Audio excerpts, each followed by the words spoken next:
ನಮಸ್ಕಾರ. ಸ್ಪಂದನ ವಾಹಿನಿಯ ವೀಕ್ಷಕರೆಲ್ಲರಿಗೂ ಕವಿ ಸಮಯ ಕಾರ್ಯಕ್ರಮಕ್ಕೆ ಆತ್ಮೀಯ ಸ್ವಾಗತ. ಇಂದು ನಮ್ಮೊಂದಿಗಿದ್ದಾರೆ ಕವಯತ್ರಿ ಸರಿತಾ ಅಂಬರೀಶ್ ಇವರು. ಇವರನ್ನು ಕಾರ್ಯಕ್ರಮಕ್ಕೆ ಆತ್ಮೀಯವಾಗಿ ಸ್ವಾಗತಿಸುತ್ತೇನೆ. ಮೇಡಮ್, ನಿಮಗೆ ಕಾರ್ಯಕ್ರಮಕ್ಕೆ ಆತ್ಮೀಯ ಸ್ವಾಗತ. ನಮಸ್ತೆ. ಮನದ ಭಾವಗಳ ಪದಗಳಲ್ಲಿ ಕಟ್ಟಿ ಜಗದ ಡೊಂಕುಗಳನ್ನು ಹೆಣೆದು ಕುಟ್ಟಿ ಓದುಗರ ಎದೆಗಿಳಿಸೋ ಕವಿಗಳ ಆಂತರ್ಯ ತೆರೆದಿಡುವ ವಿಸ್ಮಯ ಈ ಕವಿ ಸಮಯ. ನಾನು ಅನಿತಾ ಸಿಕ್ವೇರ.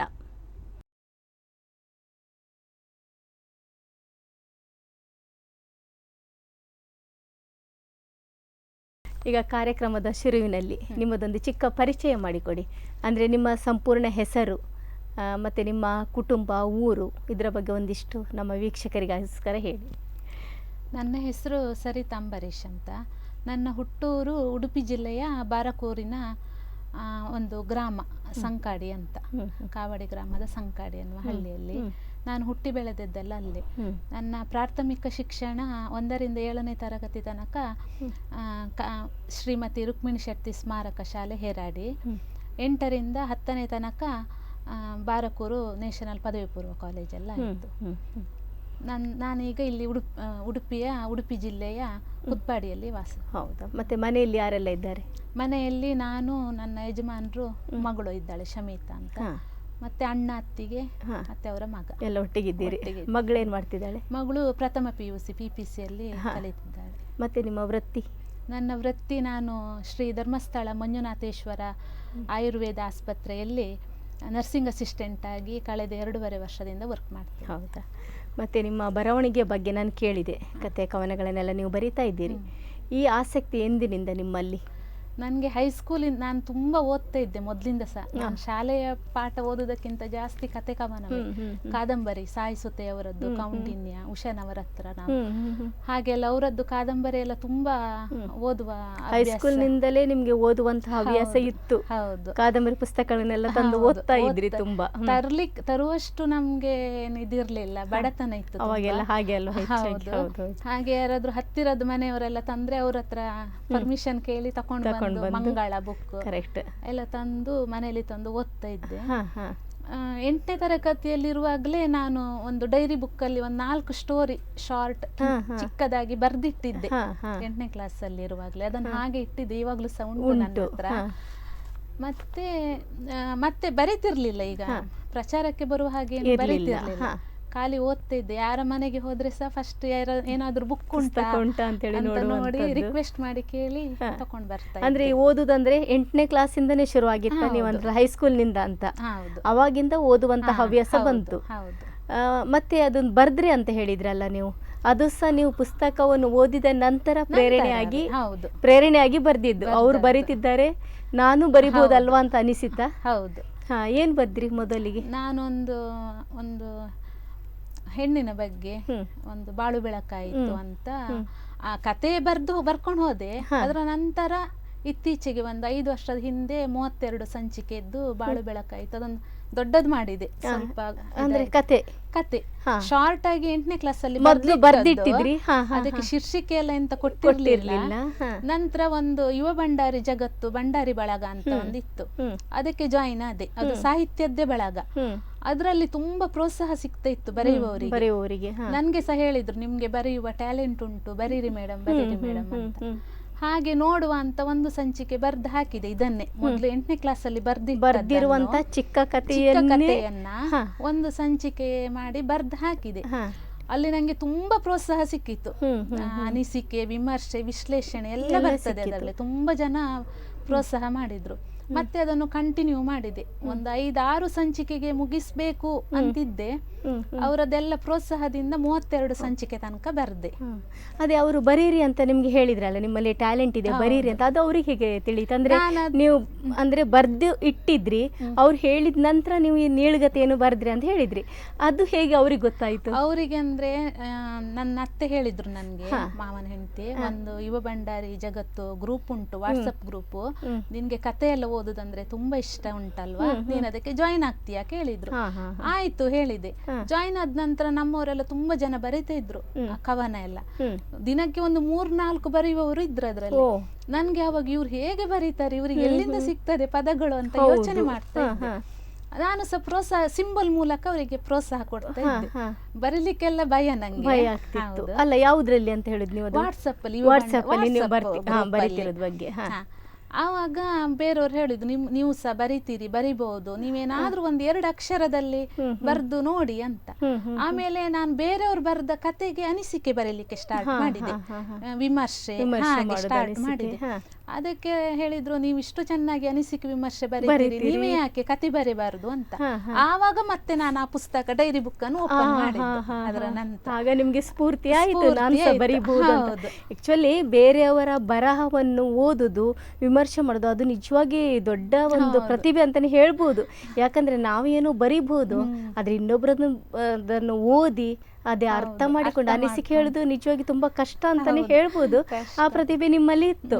ಅದ ನಂತರ ನೀವು ಆ ಕಥೆಯನ್ನು ಬರೆದ್ರಿ, ಸ್ಟಾರ್ಟ್ ಮಾಡಿದ್ರಿ. ಅದು 32 ಸಂಚಿಕೆ ತನಕ ಹೋಯ್ತು. ಅಷ್ಟು ಅಂದ್ರೆ ಕಾದಂಬರಿ, ಕಿರು ಕಾದಂಬರಿ ತರ ಆಯ್ತು, ಕಾದಂಬರಿ ಹಾಗೆ ಆಯ್ತು. ಮತ್ತೆ ವೈಬ್ರೆಂಟ್ ಮೈಸೂರು ಪೇಪರಿನವರು ಕೇಳಿದ್ರು ನಮ್ಗೆ ಮೊದಲ ಕಿರುಕಥೆನೆ ಅಷ್ಟು ಆಯ್ತು. ನಂತರ ಹೌದು, ಅವರು ಸಹ ಗ್ರೂಪ್ ಅಲ್ಲಿ ಇದ್ರು, ನನ್ನ ಪರಿಚಯದವರು, ಹರೀಶ್ ನಾರ್ವೆ ಅಂತ. ಅವರು, ಅಕ್ಕ ನಿಮ್ದು ಒಂದು ಸ್ಟೋರಿ ನಮ್ಗೆ ಕೊಡ್ತೀರಾ, ಹೊಸ ಪೇಪರ್ ಒಂದು ಸ್ಟಾರ್ಟ್ ಆಗ್ತಾ ಉಂಟು, ಅವರಿಗೆ ಬೇಕಂತೆ ಅಂತ. ಆಯ್ತು ಅಂತ ಹೇಳಿದೆ. ಮತ್ತೆ ಅವರಿಗೆ ಕಳಿಸಿ ವೈಬ್ರೆಂಟ್ ಮೈಸೂರಲ್ಲಿ ಅದು ಸ್ಟೋರಿ ಬಂತು. ಅದೇ ಕಥೆ ಮತ್ತೆ ಕಳಿಸಿದ್ರ? ಅದೇ ಕಥೆ ಯಾವುದ್ರ ವಿಷಯದ ಬಗ್ಗೆ ಬರ್ದಿದ್ರಿ? ಹೆಣ್ಣಿನ ಬಗ್ಗೆ ಅಂತ ಹೇಳಿದಾಗಿತ್ತಾಗಲ್ಲ? ಹೌದು, ಒಂದು ಶ್ರೀಮಂತ ಮನೆ ಹೆಣ್ಣು ಮಗಳು, ಬಡವ ಹುಡುಗನನ್ನು ಮದುವೆಯಾಗಿ ಎಷ್ಟು ಕಷ್ಟಪಡ್ತಾಳೆ, ಗಂಡ ಡೆತ್ ಆಗ್ತಾರೆ, ಹಾಗೆ 2 ಹೆಣ್ಣು ಮಕ್ಕಳನ್ನು ಇಟ್ಟುಕೊಂಡು ಅವಳು ಸಮಾಜದಲ್ಲಿ ಹೇಗೆ ಬದುಕ್ತಾಳೆ, ಆ ರೀತಿ ಒಂದು ಕಥೆ. ಸುಖಾಂತ್ಯ ಇತ್ತು, ಸುಖಾಂತ್ಯವನ್ನು ಕೊಟ್ರಿ. ಮತ್ತೊಂದು 7 ಸಂಚಿಕೆದ್ದು ಬರ್ದಿದ್ದೆ, ಅದು ಸತ್ಯ ಕಥೆಗೆ ಹತ್ತಿರ ಇರುವಂತದ್ದು, ಹೋರಾಟ ಅಂತ. ಅದು ಸಹ ಮಹಿಳಾ ಪ್ರಧಾನವಾದದ್ದು. ಅಂದ್ರೆ ಆ ಘಟನೆಯನ್ನು ನೀವು ನೋಡಿರುವಂತದ್ದನ್ನು ನನ್ನ ಮನೆಯಲ್ಲೇ ನಡೆದಿರುವಂತದ್ದು, ಅದನ್ನ 7 ಸಂಚಿಕೆ ಬರ್ದೆ. ಅಂದ್ರೆ ಮೊದಲೇ ನೀವು ಉದ್ದವಾದ ಕಥೆನ ಬರ್ಲಿಕ್ಕೆ ಶುರು ಮಾಡಿದ್ರೆ? ಕವನ ಬರೀಲಿಕ್ಕೆ ಸ್ಟಾರ್ಟ್ ಮಾಡಿದ್ದೆ ಒಂದು 3 ವರ್ಷದ ಹಿಂದೆ. ಅಂದ್ರೆ ಕತೆ ಬರೆದ ನಂತರ ನೀವು ಶುರು ಮಾಡಿರುವಂತದ್ದು. ಕಥೆಯನ್ನು ಬರ್ದ್ರಿ, 1-2 ಕತೆ ಅಂತ ಹೇಳಿದ್ರಿ ಅಲ್ಲ, ನಂತರ ಕಥೆಯನ್ನೇ ಮುಂದುವರಿಸಿದ್ರ? ಹೆಚ್ಚಾಗಿ ಕಥೆಯಾದ ಜೀವನ ಒಂದು ಬರ್ದೆ, ಅದು FM ರೇಡಿಯೋ ಇದ್ರಲ್ಲಿ ಮಣಿಪಾಲಲ್ಲಿ ಇದಾಗಿತ್ತು. ಮತ್ತೆ ಇನ್ನೊಂದು ದೇವರ ಬಗ್ಗೆ ಬರ್ದಿದ್ದೆ ಕತೆ. ಹೌದು, ಕತೆ. ಅದೆಲ್ಲ ಅದೇ ಪತ್ರಿಕೆಗೆ ಕಳಿಸ್ತಾ ಇದ್ರಿ? ವಾಟ್ಸಪ್ ಅಲ್ಲಿ. ಮತ್ತೆ ಲೇಖನ ಎಲ್ಲ ಪತ್ರಿಕೆಗೆ, ಉದಯವಾಣಿ ಇದಕ್ಕೆಲ್ಲ ಬರ್ತಾ ಇತ್ತು. ಮತ್ತೆ ಕವನ ಬರೀಲಿಕ್ಕೆ ಮತ್ತೆ ಸ್ಟಾರ್ಟ್ ಮಾಡಿದ್ರಿ? ನಾನಂದ್ರೆ ನನ್ನ ಪರಿಚಯ ಗ್ರೂಪ್ ಅಲ್ಲಿ ಇರೋರು ಕೆಲವರು ಪರಿಚಯ ಆದ್ರ ಅವ್ರ ಹತ್ರ ಕೇಳ್ತಾ ಇದ್ದೆ, ಇವ್ರು ಹೇಗೆ ಬರೀತಾರೆ, ದಿನಕ್ಕೆ 3-4 ಕತೆ ಹೇಗೆ ಬರೀತಾರೆ ಅಂತ. ಅದಕ್ಕೆ ನಿಮ್ಗೆ ಆಗ್ತದಕ್ಕ, ನೀವು ಸಹ ಬರೀರಿ, ಟ್ರೈ ಮಾಡಿ, 4 ಲೈನ್ ಬರೀರಿ ಅಂತ ಹೇಳಿದ್ರು. ಮತ್ತೆ 4 ಲೈನ್ ಬರ್ದು ಹಾಕಿದೆ ಅದೇ ಗ್ರೂಪಿಗೆ, ಸಾಹಿತ್ಯ ಗ್ರೂಪಿಗೆ. ಅಲ್ಲಿ ತುಂಬಾ ಅಂದ್ರೆ ಅವರು ತುಂಬಾ ಪುಷ್ ಮಾಡ್ತಾರೆ, ಅಂದ್ರೆ ಹುರಿದುಂಬಿಸ್ತಾರೆ. ಹಾಗೆ ನಮ್ಗೆ ಸಹ ಬರೆಯುವ ಎಂತ ಹಾಗೆ ಅದು ಕಂಟಿನ್ಯೂ ಆಯ್ತು. ಯಾಕಂದ್ರೆ ಪ್ರೋತ್ಸಾಹ ಸಿಕ್ಕಿದಾಗಲೇ ಅಲ್ವಾ ಹೊಸ ಹೊಸ ಕಲ್ಪನೆಗಳು ಸಿಗುವಂಥದ್ದು, ಬರೆಯುವಂಥದ್ದು. ಯಾಕಂದ್ರೆ ಪ್ರೋತ್ಸಾಹ ಇಲ್ಲದೆ ತುಂಬಾ ಕಷ್ಟ ಅಂತ ಹೇಳ್ಬೋದು. ಅಂದ್ರೆ ಏನೋ 1-2 ಬರಿಬಹುದು, ಯಾರಾದ್ರೂ ಒಂದು ಒಳ್ಳೆ ವಿಷಯ ಹೇಳಿದ್ರೆ ಅಂತ ಹೇಳಿದ್ರೆ ಅದ್ರ ಬಗ್ಗೆ ಇನ್ನೊಂದಷ್ಟು ಹೆಚ್ಚಾಗಿ ಪ್ರೋತ್ಸಾಹದ ಮೂಲಕನೇ ಈ ಬರಹಗಳು ಬರ್ತಾವಂತಾನೆ ಹೇಳ್ಬೋದು. ನಾನದೇ ಹೇಳ್ತಾ ಇದ್ದೆ, ನಿಮ್ಮದೊಂದು ಪ್ರೋತ್ಸಾಹ, ಒಂದು ಚಪ್ಪಾಳೆಯಿಂದ ಎಷ್ಟೋ ಬರಹಗಾರರು ಹುಟ್ಟಬಹುದು ಒಂದು ಪ್ರೋತ್ಸಾಹದಿಂದ. ಹೌದು. ಆಮೇಲೆ ಕವನಗಳು ಅದ್ರಲ್ಲಿ ಯಾವುದಕ್ಕೆಲ್ಲ ಕಳಿಸಿದ್ರಿ ವಾಟ್ಸಪ್ ಗ್ರೂಪ್ ಇಂದ? ನಂತರ ಕವನ ಇದು ನಮ್ದು ಮಾಸಪತ್ರಿಕೆ ಉಂಟೊಂದು, ಕಚ್ಚೂರುವಾಣಿ ಅಂತ, ಅದಕ್ಕೆ ಕಳಿಸಿದ್ದೆ. ಮತ್ತೆ ಉದಯವಾಣಿ ಸಹ ಬಂದಿತ್ತು ಅಷ್ಟೇ. ಮತ್ತೆ ಈಗ ಗ್ರೂಪ್ ನಿಂದ ನಿಮ್ಗೆ ಪ್ರೋತ್ಸಾಹಿಸ್ತಿದ್ರು? ಮನೆಯಲ್ಲಿ ಪ್ರೋತ್ಸಾಹ ಉಂಟು. ಮನೆಯಲ್ಲಿ ಅತ್ತಿಗೆ ಅಣ್ಣ ಎಲ್ಲ ಒಳ್ಳೆ ಪ್ರೋತ್ಸಾಹ ಕೊಡ್ತಾರೆ, ಗಂಡನು ಸಹ ಪ್ರೋತ್ಸಾಹ ಉಂಟು. ಮದುವೆಗೆ ಮೊದಲು ಅವರು ಅಣ್ಣ ಎಲ್ಲ? ಮದುವೆಗೆ ಮೊದಲು ನಾನು ಬರೀತಿರ್ಲಿಲ್ಲ, ಅದೇ ಪುಸ್ತಕದಲ್ಲಿ ನೀವು ಬರ್ದಿಟ್ಟಿದ್ರಿ ಅಂತ ಹೇಳಿದ್ರಿ ಅಷ್ಟೇ. ಓದುದು ಬಿಟ್ರೆ ಬರೀಲಿಕ್ಕೆ ಧೈರ್ಯ ಮಾಡಿರ್ಲಿಲ್ಲ. ಇತ್ತೀಚೆಗೆ ವಾಟ್ಸಪ್ ಬಳಗದಿಂದಾಗಿ ನೀವು ಬರಹಗಾರರಾದ್ರಿ ಅಂತ ಹೇಳಿ ಹೇಳ್ಬೋದು. 2018ರಲ್ಲಿ ನಾನು ಅದು ಯುವ ಭಂಡಾರಿ ಜಗತ್ತಿಗೆ ಜಾಯಿನ್ ಆದದ್ದು. ಮತ್ತೆ 2019ರಲ್ಲಿ ಅವರೇ ಒಂದು ಕವನದ ಕಾಂಪಿಟಿಷನ್ ಇಟ್ಟಿದ್ರು, ಅದರಲ್ಲಿ ನನಗೆ ಪ್ರಥಮ ಬಹುಮಾನ ಬಂದಿತ್ತು. ಈ ಕೊರೋನಾ ಕಾಲದಲ್ಲಿ ತುಂಬಾ ಇತ್ತಲ್ವಾ ಈ ಬಳಗಗಳು, ಅದೇ ಸಮಯದಲ್ಲಿ ಹೆಚ್ಚಿನ ಬರಹಗಾರರು ಬಂದ್ರು ಅಂತ ಹೇಳ್ಬೋದು. ಪ್ರೋತ್ಸಾಹಗಳು ಸಿಕ್ತಿತ್ತು, ಮತ್ತೆ ಅಲ್ಲಿ ಸ್ಪರ್ಧೆಗಳನ್ನೆಲ್ಲ ನಡೆಸ್ತಾ ಇದ್ರು, ನೀವು ಸಹ ಹಾಗೆ ಅದ್ರಲ್ಲೆಲ್ಲ ಭಾಗವಹಿಸ್ತಿದ್ರಿ ಅನ್ಸುತ್ತೆ. ಕವಿಗೋಷ್ಠಿಯಲ್ಲೆಲ್ಲ ಕೆಲವು ಭಾಗವಹಿಸಿದ್ದೆ. ಇಲ್ಲಿವರೆಗೆ ಎಷ್ಟೀಗ ಕವನಗಳನ್ನು ಬರೆದಿದ್ದೀರಿ? ನನ್ನದು 300+ ಉಂಟು. ಓ, ಅಷ್ಟು ಕವನ. ಹಾ, ಕತೆಗಳು ಸಹ ಇದಾವೆ ಅದ್ರ ಜೊತೆ? ಕತೆ ಸಹ ಉಂಟು. ಮಕ್ಕಳ ಸಾಹಿತ್ಯ ವಿಭಾಗದಲ್ಲಿ ಸಹ ಕತೆ ಬರೆದಿದ್ದೇನೆ.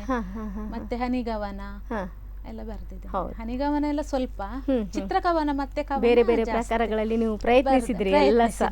ಯಾಕಂದ್ರೆ ಗ್ರೂಪ್ ಅಲ್ಲೂ ಕೆಲವು ಸಲ ಹಾಕ್ತಾರಲ್ಲ, ಎಂತದೆಲ್ಲ ಬರೀರಿ, ನಿಬಂಧನೆಗಳೆಲ್ಲ ಕೊಟ್ಟಿರ್ತವೆ, ಈ ತರ ಇರ್ಬೇಕು ಅಂತೇಳಿ ಹೇಳಿರ್ತಾರೆ. ಹೌದು.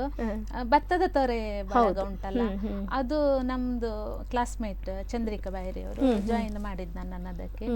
ಅದರಲ್ಲಿ ನಂಗೆ ತುಂಬಾ ಕಲೀಲಿಕ್ಕೆ ಆಯ್ತು. ನಂಗೆ ಸಾಹಿತ್ಯದ ಬಗ್ಗೆ ಎಂತ ಸಹ ಗೊತ್ತಿರಲಿಲ್ಲ, ಯಾವ ರೀತಿ ಬರಿಬೇಕು. ಈಗ ಜಡೆಕವನ ಅಂತ ಉಂಟು, ಅದರೆಲ್ಲ ಗೊತ್ತು, ಹಾಯ್ಕು, ಟಂಕ ಅದೆಲ್ಲ ಉಂಟು. ನಂಗೆ ಅದ್ರ ಬಗ್ಗೆ ಎಂತ ಸಹ ಗೊತ್ತಿರ್ಲಿಲ್ಲ. ಅದರಲ್ಲಿ ಎಲ್ಲ ವಿಷಯ ಹೇಳ್ತಾ ಇದ್ರು, ಯಾವ್ಯಾವ ರೀತಿ ಬರಿಬೇಕು, ಮತ್ತೆ ವಿಷಯ ಎಲ್ಲ ಕೊಡ್ತಾ ಇದ್ರು. ನಾನು ಮಕ್ಕಳ ಸಾಹಿತ್ಯ ವಿಭಾಗದಲ್ಲಿ ಬರೀಲಿಕ್ಕೆ ಸ್ಟಾರ್ಟ್ ಮಾಡಿದ್ದೆ ಅದ್ರಲ್ಲಿ, ಭತ್ತದ ತೊರೆ ಸಾಹಿತ್ಯ. ಮಕ್ಕಳ ಸಾಹಿತ್ಯ ಅಂದ್ರೆ ಮಕ್ಕಳ ಕಥೆಗಳನ್ನು, ಮಕ್ಕಳ ಕತೆ, ಕವನಗಳೆಲ್ಲ ಬರೆದ್ರ?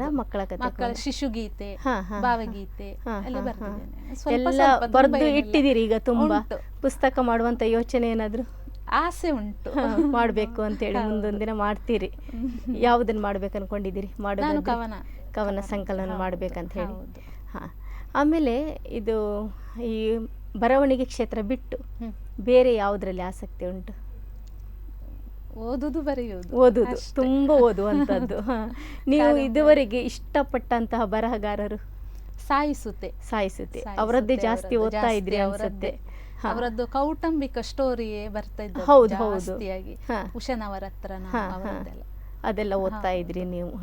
ಈಗ ಸಹ ನಿಮ್ಗೆ ಗೆಳತಿಯರಿಂದ ಎಲ್ಲ ಪ್ರೋತ್ಸಾಹ ಸಿಗ್ತಾ ಇದೆ, ಮನೆಯಿಂದ ಕೂಡ ಪ್ರೋತ್ಸಾಹ ಸಿಗ್ತಾ ಇದೆ. ಇದ್ರಲ್ಲಿ ಈಗ ಮುಂದುವರಿತಾ ಇದ್ದೀರಿ ನೀವು ಅಲ್ವಾ?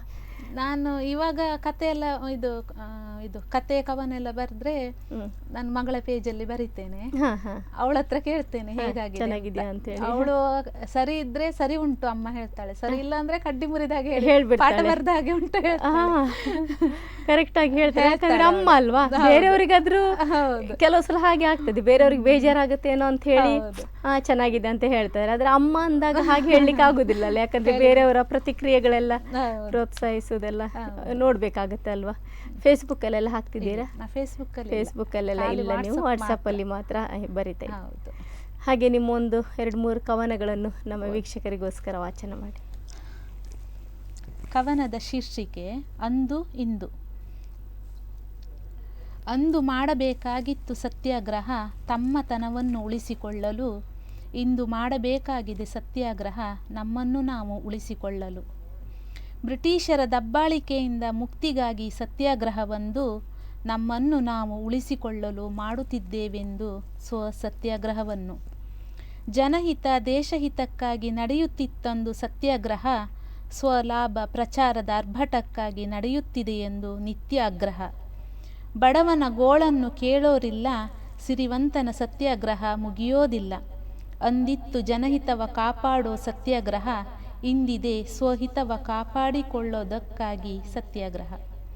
ನ್ಯಾಯ ನೀತಿ ಧರ್ಮ ಅಹಿಂಸೆಗಾಗಿ ಪ್ರಾಣವ ಲೆಕ್ಕಿಸದೆ ಪಣಕ್ಕಿಟ್ಟರು ಜೀವನವನ್ನಂದು, ಅಧರ್ಮ ಹಿಂಸೆಗಾಗಿ ಪ್ರಾಣವ ತೆಗೆಯುತ್ತಾ ಪಣಕ್ಕಿಟ್ಟರು ಅಸಹಾಯಕರ ಜೀವನವನ್ನಿಂದು. ತುಂಬ ಚೆನ್ನಾಗಿದೆ ಕವಿತೆ. ಈಗ ನಿಮ್ಮ ಮುಂದಿನ ಕವಿತೆ ಓದುವ ಮೊದಲು ಒಂದು ಚಿಕ್ಕ ಬ್ರೇಕ್ ಆದ ನಂತರ ಓದುವ. ವೀಕ್ಷಕರೇ, ಕವಿ ಸಮಯ ಮುಂದುವರಿಯುತ್ತೆ ಒಂದು ಚಿಕ್ಕ ವಿರಾಮದ ಬಳಿಕ.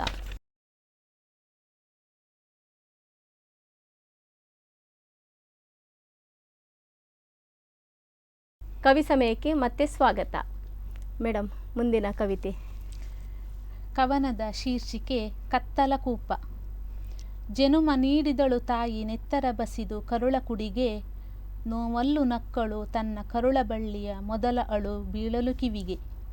ತನ್ನೆಲ್ಲ ನೋವು ಮರೆತು ಎದೆ ಹಾಲುಣಿಸಿ ಬೆಳೆಸಿದಳು, ಮಗುವ ನಗುವಲ್ಲೇ ಜಗವ ಮರೆತು ಆಟ ಪಾಠವೆನ್ನುವ ಸಂಸ್ಕಾರವ ಕಲಿಸಿದಳು.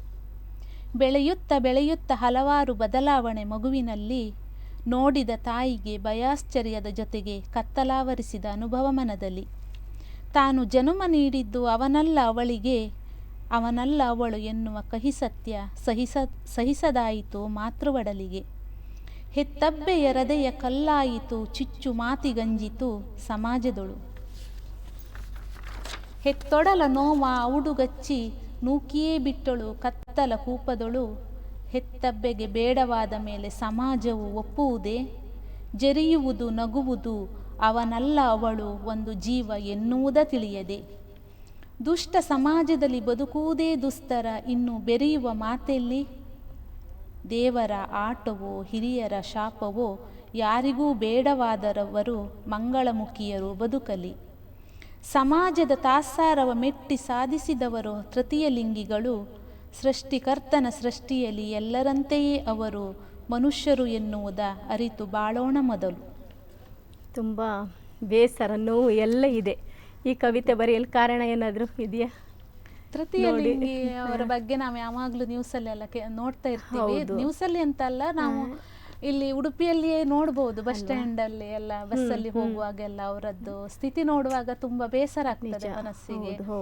ಅವರನ್ನು ಯಾವ ರೀತಿ ನೋಡ್ಕೊಳ್ತಿದೆ ಸಮಾಜ ಅಂತ. ತುಂಬಾ ನೋವಿನ ವಿಷಯನೇ ಇದು.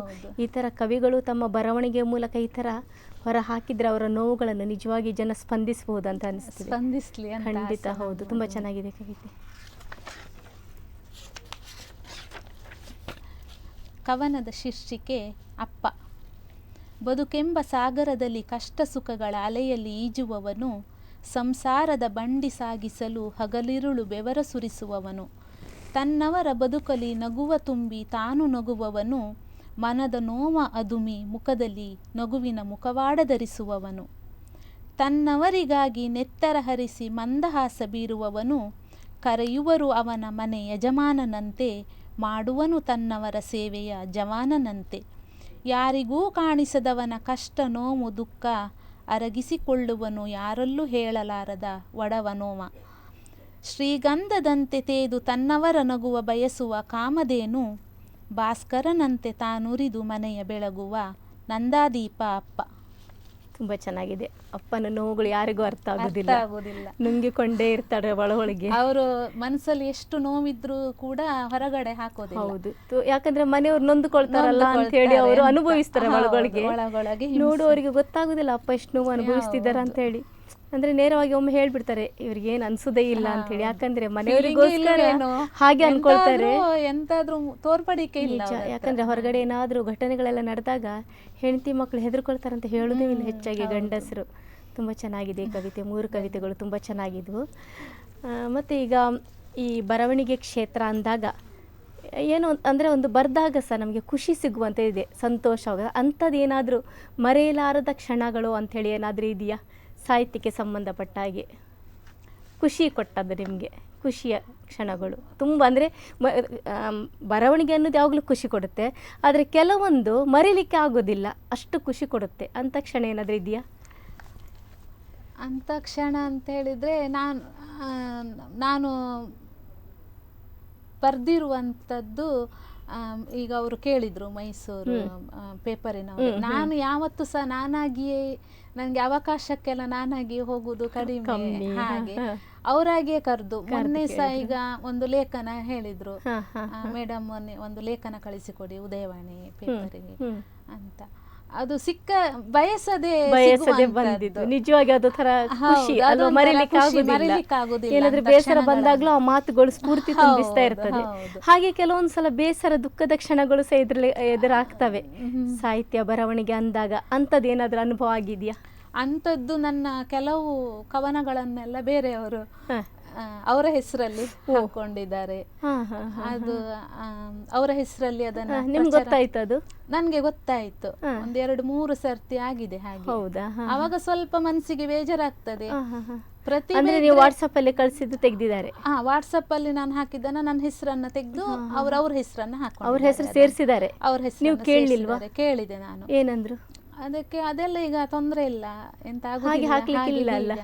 ಅದೇ ನಾನು ಹೇಳಿದೆ, ಹಾಗೆ ಮಾಡ್ಲಿಕ್ಕಿಲ್ಲ, ನಿಮ್ಮಲ್ಲಿ ಪ್ರತಿಭೆ ಉಂಟು, ನೀವು ಅದನ್ನ ಯೂಸ್ ಮಾಡ್ಕೊಳ್ಳಿ. ಅವ್ರು ಬೇಕಾದ್ರೆ ಹಾಕೊಳ್ಳಿ, ನಿಮ್ಮ ಹೆಸರು ಜೊತೆ ಹಾಕೊಳ್ಬೇಕಲ್ಲ. ಬೇರೆಯವ್ರು ಬರ್ದದ್ದನ್ನ ಯಾವಾಗ್ಲೂ ನಮ್ಮ ಹೆಸರು ಜೊತೆ ಇದು ಮಾಡ್ಕೊಳ್ಬಾರ್ದು. ಕೆಲವು ಸಲ ಅದು ಬೇಸರ ಆಗ್ತದೆ. ಒಳ್ಳೊಳ್ಳೆ ಕವಿತೆಗಳನ್ನೆಲ್ಲ ಹಾಕಿರ್ತೀವಿ ಫೇಸ್ಬುಕ್ ಅಲ್ಲೆಲ್ಲ, ತುಂಬಾ ಇಷ್ಟಪಟ್ಟಿರ್ತಾರೆ, ಅಥವಾ ನಾವು ವಾಟ್ಸಪ್ ಅಲ್ಲಿ ಕಳ್ಸಿರ್ತೀವಿ. ಅದು ಒಂದೊಂದ್ಸಲ ನಮ್ಗೆ ಹಿಂದಕ್ಕೆ ಬಂದಿರುತ್ತೆ, ಅಲ್ಲಿ ನಮ್ಮ ಹೆಸರು ಇರುವುದಿಲ್ಲ, ಇರುವುದಿಲ್ಲ, ಅಲ್ಲ ಬೇರೆಯವರ ಹೆಸರು ಹಾಕಿರುದಿಲ್ಲ, ಆದ್ರೆ ಆ ಹೆಸರು ಕಟ್ ಮಾಡಿ ಕಳಿಸಿರ್ತಾರೆ. ಆಗ ನಿಜವಾಗಿ ಅದು ಬೇಸರ ಆಗ್ತದೆ. ಲೇಖನ ಸಾಹಿತ್ಯ ಬಳಗದಲ್ಲೇ ಆಗಿದೆ. ಓ, ನಾನದು ಬಳಗದ ನಿರ್ವಾಹಕರಿಗೆ ಹೇಳಿ ಮತ್ತೆ ಅವರು ಅದು ನಿಮ್ಮ ಗಮನಕ್ಕೆ ನಾನಂದ್ರೆ ಎಲ್ಲರ ಲೇಖನ ಸಹ ಓದ್ತೇನಲ್ಲ ಬಳಗದಲ್ಲಿ ಬರುವಂತದ್ದು, ನಮ್ಗೆ ಅದರಿಂದ ತುಂಬಾ ಪದಗಳು ಸಿಗ್ತದೆ, ಯೋಚನಾ ಶಕ್ತಿ ಜಾಸ್ತಿ ಆಗ್ತದೆ. ಖಂಡಿತ ಹೌದು. ಹಾಗೆ ನಾನು ನಂದು ಬರಹ ಮಾತ್ರ ಅಲ್ಲ, ಬೇರೆಯವ್ರು ಹಾಕಿದ್ದನ್ನೆಲ್ಲ ನಾನು ಓದ್ತೇನೆ, ಕತೆ, ಕವನ, ಲೇಖನ ಯಾವ್ದಾದ್ರು ಸಹ. ನನ್ಗೆ ಇದು ನಾನ್ ಬರ್ದ ಬರಹದ ಹಾಗೆ ಉಂಟಲ್ಲ ಅಂತ ಯೋಚನೆ ಆಯ್ತು. ಮತ್ತೆ ನಂದು ಬರಹ ಅವರದ್ದು ಬರಹ ನೋಡಿದೆ, ನೋಡುವಾಗ ಒಂದೊಂದು ಎರಡೆರಡು ಅಕ್ಷರ ಚೇಂಜ್ ಮಾಡಿದ್ದಾರೆ, ಉಳಿದೆಲ್ಲ ಅದೇ ಹಾಕಿದ್ದಾರೆ. ನಾನು ಬಳಗದ ನಿರ್ವಾಹಕರಿಗೆ ಹೇಳಿದೆ, ಸಾಹಿತ್ಯ ಗ್ರೂಪಿನವರದ್ದು.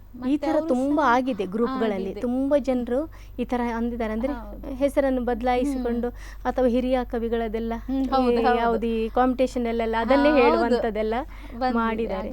ಈಗ ನೀವು ಹೇಳಿದ್ರಿ ನಾನು ಎಲ್ಲ ಬರಹಗಳನ್ನು ಓದ್ತೇನೆ ಅಂತ ಹೇಳಿ. ಈಗ ನೀವು ಹೊರಗಡೆ ಕೆಲಸಕ್ಕೂ ಹೋಗ್ತೀರಿ, ಮನೆಯಿಂದಾಗ ಬೇಕಾದಷ್ಟು ಕೆಲಸನೇ ಇರ್ತದೆ, ಅದರ ಮಧ್ಯದಲ್ಲಿ ನೀವು ಬರಿತೀರಿ, ಬೇರೆಯವರ ಬರವಣಿಗೆನೂ ಓದ್ತೀರಿ ಅಂತ. ಅದು ಯಾವಾಗ ನಿಮ್ಗೆ ಸಮಯ ಸಿಗುತ್ತೆ? ನೈಟ್ ಕೆಲಸ ಎಲ್ಲ ಮುಗಿದ ನಂತರ ಮತ್ತೆ ಸ್ವಲ್ಪ ಅಷ್ಟೊಂದು ಮಾಡ್ಕೊಂಡು ಈಗ ಓದ್ತೇನೆ, ಆದ್ರೆ ಬರೀಲಿಕ್ಕೆ ಸ್ವಲ್ಪ ಕಷ್ಟ ಆಗ್ತದೆ ನಂಗೆ. ಬೆಳಿಗ್ಗೆ ನಾನು 7:30ಗೆ ಮನೆಯಿಂದ ಹೋದ್ರೆ ಕೆಲಸಕ್ಕೆ, ಮನೆಗೆ ಬರುವಾಗ ಸಂಜೆ 6:30 ಆಗ್ತದೆ. ಅದರ ನಂತರ ಮನೆ 6:30 ಅಂದ್ಮೇಲೆ ಮನೆ ಕೆಲಸ. ಹೌದು, ಹಾಗೆ ಬರೆಯೋದು ಈಗ ಸ್ವಲ್ಪ ಅಲ್ಲ ತುಂಬಾವೇ ಕಡಿಮೆ ಆಗಿದೆ. ನಾನು ಸಹ ಒಂದು 2018-19ರಲ್ಲಿ ದಿನಕ್ಕೆ ಒಂದು 3-4 ಕವನ ಬರೀತಾ ಇದ್ದೆ. ಒಂಥರ ಖುಷಿ ಬರೆಯುವುದು, ಓದುದಂದ್ರೆ. ಮತ್ತೆ ಅದಕ್ಕೆ ಪ್ರೋತ್ಸಾಹ ಸಿಗ್ತಾ ಇತ್ತಲ್ಲ, ಅವಾಗ ಒಂಥರ ಹುರುಪು ಜಾಸ್ತಿ ಬರಿಬೇಕು ಅಂತ ತುಂಬಾ ಪ್ರೋತ್ಸಾಹ ನನ್ಗೆ ಅದೇ ಫಸ್ಟ್ ಅದ್ರಲ್ಲೇ ಸಿಕ್ಕಿದ್ದು. ವಾಟ್ಸಪ್ ಬಳಗ ಆದ್ರೂ ಸಹ ಕೆಲವರು ಅದನ್ನೆಲ್ಲ ವಾಟ್ಸಪ್ ಬಳಗ ಹಾಗೆ ಅಂತಾರೆ, ನನ್ಗೆ ಒಂದು ವೇದಿಕೆ ಆಗಿದ್ದು ಭಂಡಾರಿ ಜಗತ್ತು. ಅದನ್ನು ಹೇಳಲಿಕ್ಕೆ ನಂಗೆ ತುಂಬಾ ಹೆಮ್ಮೆ ಉಂಟು, ಖುಷಿ ಉಂಟು. ಈಗ ಕಾರ್ಯಕ್ರಮದ ಕೊನೆಯಲ್ಲಿ ನಮ್ಮ ವೀಕ್ಷಕರಿಗೆ ಏನನ್ನು ಹೇಳಲಿಕ್ಕೆ ಇಷ್ಟಪಡ್ತೀರಿ? ವೀಕ್ಷಕರಿಗೆ ಆದಷ್ಟು ಪ್ರತಿಭೆಗಳನ್ನು ಪ್ರೋತ್ಸಾಹಿಸಿ, ಮತ್ತೆ ಪುಸ್ತಕ, ಕವನ ಸಂಕಲನ, ಈಗ ಕವನ ಬರೆಯುವವರು, ಕವನ ಸಂಕಲನ ಪುಸ್ತಕ ಬಿಡುಗಡೆ ಮಾಡುವವರು ಎಲ್ಲರೂ ಸಹ ಕಷ್ಟದಲ್ಲಿಯೇ ಮಾಡಿರ್ತಾರೆ. ಕಷ್ಟ ಇದ್ರೂ ಸಹ ಅವರಿಗೊಂದು ಬರೆದ ಮೇಲೆ ನಮ್ಮ ಕವನ ಒಂದು 4 ಕಡೆ ಪ್ರಚಾರ ಆಗ್ಬೇಕಂತ ಆಸೆ ಇರ್ತದೆ. ಹಾಗೆ ಕಷ್ಟದಲ್ಲಿಯೇ ಕೆಲವರು ಕವನ ಸಂಕಲನ ಎಲ್ಲ ಪುಸ್ತಕ ಬಿಡುಗಡೆ ಮಾಡ್ತಾರೆ. ಅದನ್ನ ಕೊಂಡು ಸ್ವಲ್ಪ ಪುಸ್ತಕ ಓದುವತ್ತ ಗಮನ ಹರಿಸಿ, ಹವ್ಯಾಸ ಇರಲಿ ಅಂತ ಹೇಳಿ ಮಕ್ಕಳಿಗೂ ಸಹ ಪುಸ್ತಕ ಓದುವಂತ ಅಭ್ಯಾಸವನ್ನ ಮಾಡಿ ಹೇಳ್ತಾ ಇದ್ದೀರಿ ನೀವು. ಹಾಗೆ ನೀವು ಹೇಳಿದ್ರಿ ಬರವಣಿಗೆಯನ್ನು ಕಮ್ಮಿ ಮಾಡಿದ್ದೇನೆ ಅಂಥೇಳಿ, ಇನ್ನು ಬರವಣಿಗೆಯನ್ನು ಮುಂದುವರಿಸಿ ಅಂತೇಳಿ ಹಾರೈಸ್ತೇನೆ. ಈ ಕಾರ್ಯಕ್ರಮ ನಿಮಗೆ ಸ್ಫೂರ್ತಿಯಾಗಲಿ ಅನ್ನೋದು ನಮ್ಮ ಆಸೆ. ಮತ್ತು ನಮ್ಮ ಕಾರ್ಯಕ್ರಮಕ್ಕೆ ಬಂದಿದ್ರಿ, ನಿಮ್ಮ ಅಮೂಲ್ಯ ಸಮಯವನ್ನು ನಮಗೆ ಕೊಟ್ಟಿದ್ದೀರಿ. ನಿಮಗೆ ಸ್ಪಂದನ ವಾಹಿನಿಯ ಪರವಾಗಿ ಧನ್ಯವಾದಗಳನ್ನು ಅರ್ಪಿಸ್ತೇನೆ. ಸ್ಪಂದನ ವಾಹಿನಿ ನಾನು ಸಹ ಧನ್ಯವಾದ ಅರ್ಪಿಸಬೇಕು. ಯಾಕಂತ ಹೇಳಿದರೆ ಎಲ್ಲೋ ಒಂದು ಕಡೆ ಎಲೆಮರೆ ಕಾಯಿ ಹಾಗೆ ಬರ್ಕೊಂಡು ನನ್ನ ಪಾಡಿಗೆ ನಾನಿದ್ದೆ. ನಾನು ವಾಟ್ಸಪ್ ಬಿಟ್ಟರೆ ಮತ್ತು ಫೇಸ್ಬುಕ್ಕಲ್ಲಿ ಅದರಲ್ಲಿ ಎಲ್ಲ ಇಲ್ಲ. ಎಲ್ಲೋ ನನ್ನ ಖುಷಿಗೋಸ್ಕರ ನಾನು ಬರ್ಕೊಂಡಿದ್ದೆ. ಸ್ಪಂದನ ಚಾನೆಲ್ನವರು ನನ್ನನ್ನು ಗುರುತಿಸಿ ಒಂದು ಸಮಾಜಕ್ಕೆ ಗೊತ್ತಾಗುವ ಹಾಗೆ ಮಾಡಿದರು. ನಿಮಗೂ ಕೂಡ ನನ್ನ ಧನ್ಯವಾದಗಳು. ಇಂದಿನ ಕವಿ ಸಮಯ, ಹಿರಿಯ ಕಿರಿಯ ಎಲೆಮರೆಯ ಕವಿಗಳ ಅನಾವರಣ. ಮುಂದಿನ ಕವಿ ಸಮಯದಲ್ಲಿ ಮತ್ತೊಮ್ಮೆ ನಿಮ್ಮನ್ನು ಭೇಟಿಯಾಗ್ತೀನಿ. ಅಲ್ಲಿಯವರೆಗೆ ನೋಡ್ತಾ ಇರಿ ಸ್ಪಂದನ.